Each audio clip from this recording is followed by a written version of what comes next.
This is The Space Shot, episode 143 for October 4th, 2017. Sputnik and Space Law. Hey everyone, welcome to The Space Shot, your daily space, pop culture, and news fix. I'm John Molnix. A few weeks ago, I sat down for a remote interview with Michael Listner about Sputnik and space law. Today's episode is the first in a regular series of interviews I'm going to be doing with people in the space community. Michael was gracious enough to lend me his time on a Sunday morning, and I appreciate him taking the time to do that. Now, without any further delay, let's get to that conversation. All right, good morning, everyone. I am talking with Michael Listner. He is the author of The Précis, and I am going to be talking with him today about some space history and policy. Welcome to the show, Michael. Thank you. It's good to be here. So if you could just go ahead and tell my listeners a little bit about you. Well, a little bit about me. I'm an attorney here in the state of New Hampshire.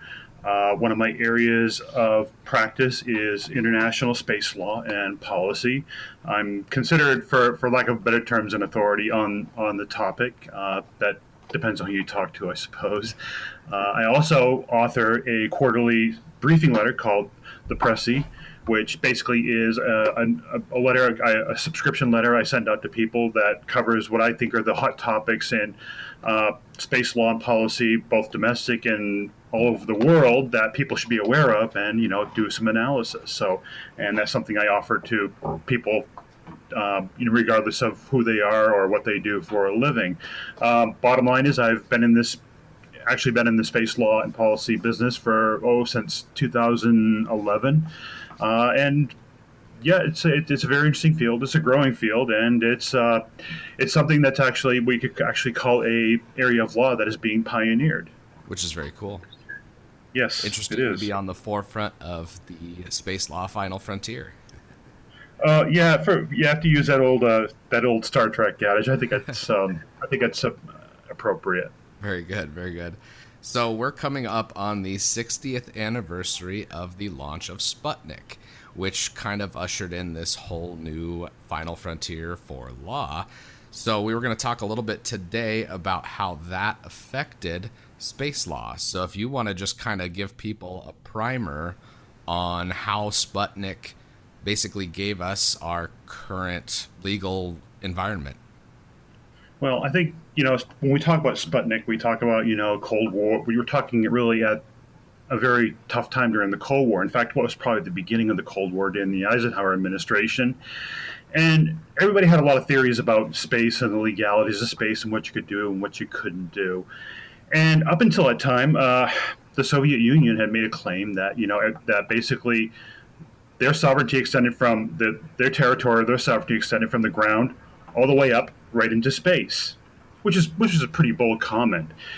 And then they launched Sputnik 1 on October 4th in 1957, and things changed because all of a sudden Sputnik was traversing over other quote territories of nations, and under their theory of territory, they were basically violating sovereign territory. So they were kind of in a conundrum. They had to backtrack that a little bit and admit that no, this we don't own the space above countries. It's basically open access, almost like the oceans.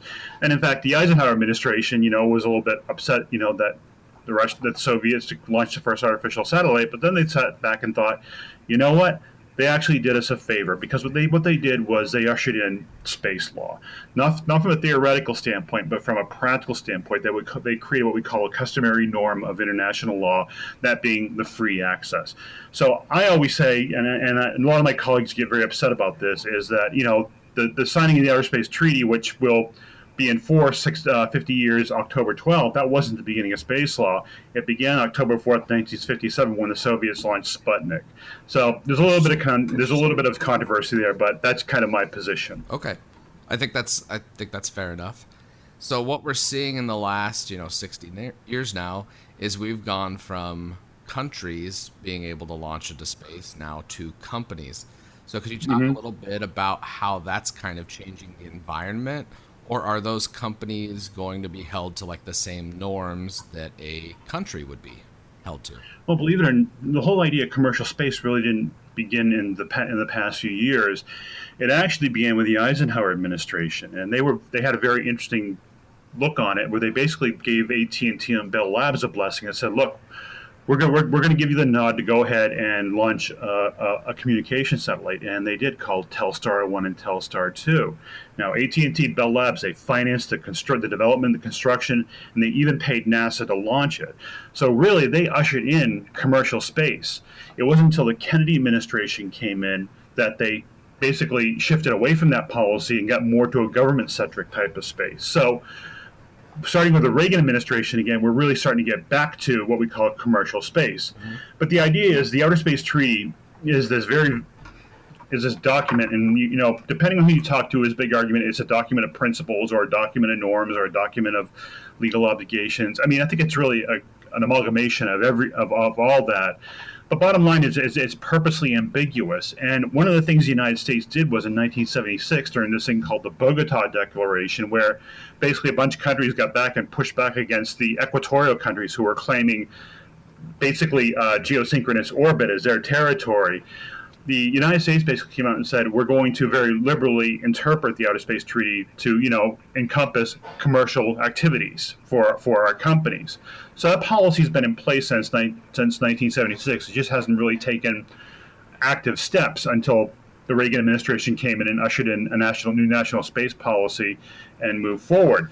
So we are shifting away from government-centric activities to private activities, but government's always going to have a role, and that's changing how the Outer Space Treaty is looked at. And I think one of the biggest examples is the whole idea with mining asteroids and space resource rights. That is basically a United States effort, and now Luxembourg, because they've signed actually some more intricate law dealing with the subject, which is basically a posture of the rest of the international community. Based on our law, this is how we're interpreting the Outer Space Treaty. Interesting. Yeah. So what do you see the next 10, 15 years looking like for, governments and commercial entities working together? There's people that saying like, oh, SpaceX is racing NASA to the moon. Like, what would you say to that? I'm saying they're not racing anybody to the moon or to Mars or anything like that. Bottom line is, it's always they're going to work together. They're going to we're going to see a lot of public-private partnerships because basically the privates are right now commercial space. A bulk of their funding and bulk of their actual revenue comes from doing government missions, just under the commercial guise. Yep. So I think you're going to see partners more in the future. With less emphasis on Apollo type moments, but more working together with private companies. And I honestly foresee a Mars mission actually being a cooperative effort between private and government resources together. That'd be fantastic. So what's something that you wish more people would know about for like just space law, like a misconception that people hold? Well, it's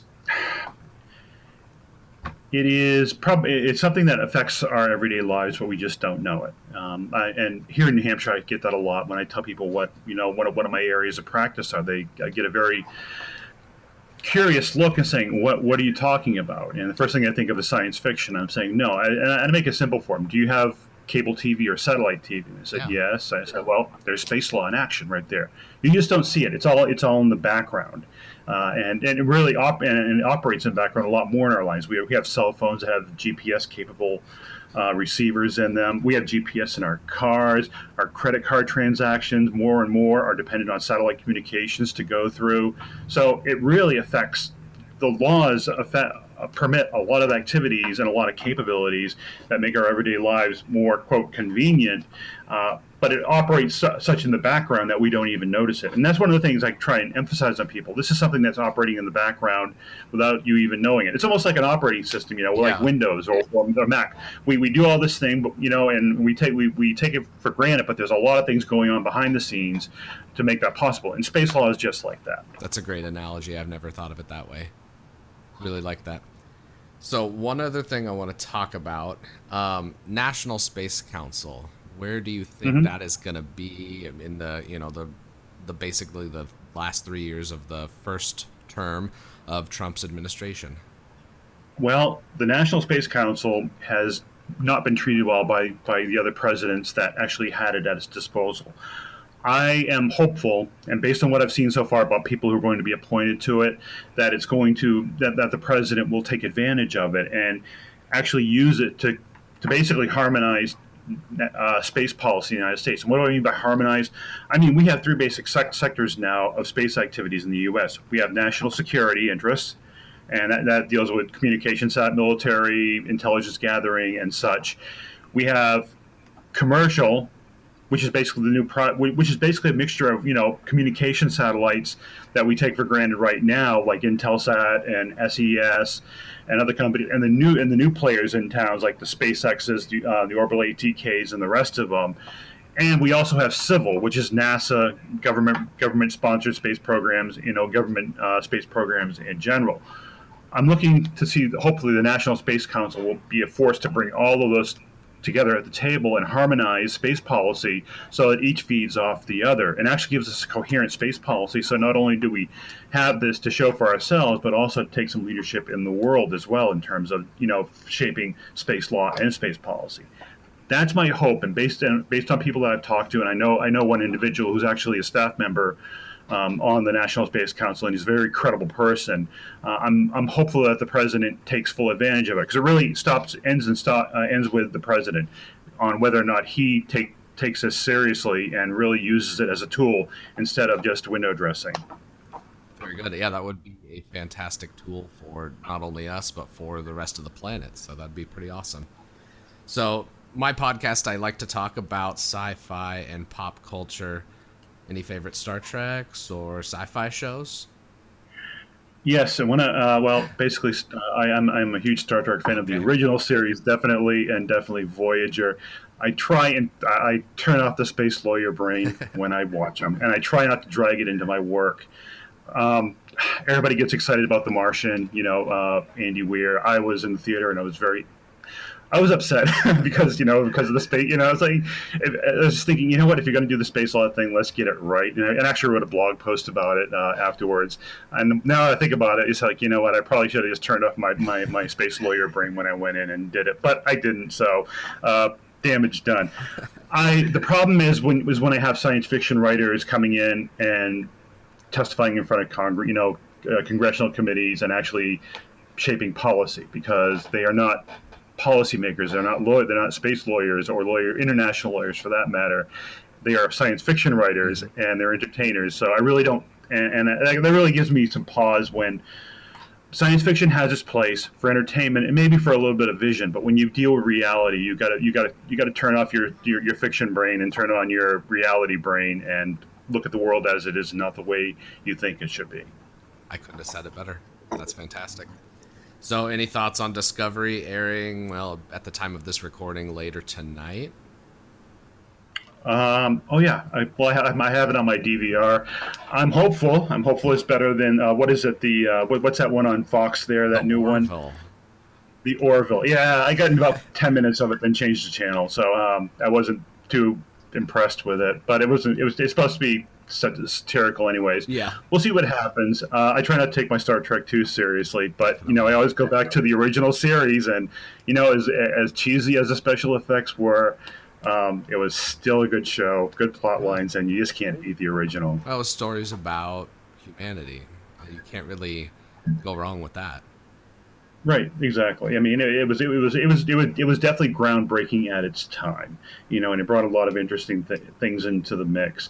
It was entertaining, for lack of a better term. It was entertaining. For sure. And still is. And I'll have to link to that blog post that you did on The Martian. Sure, I'll send it to you afterwards. Perfect, that'd be great. Yeah, I'll make sure to include it in the show notes for this episode.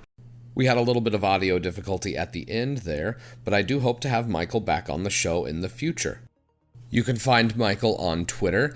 Search @Ponder, Ponder 68.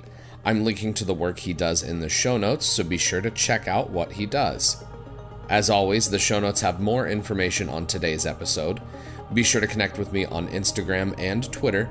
Find me @JohnMolnix. I'm always up to chat. You can also connect with The Space Shot on Facebook. Just search The Space Shot on Facebook and it'll take you to the page. Let me know what you think of the show by leaving a rating in iTunes. It takes just a minute to do that, and it makes a huge difference because it helps even more people find the show. I'd also appreciate if you could share The Space Shot with your friends and family, and anyone else that enjoys podcasts. Tomorrow, Challenger, and some spaceflight firsts. I'm John Molnix, and I'll catch you on the flip side.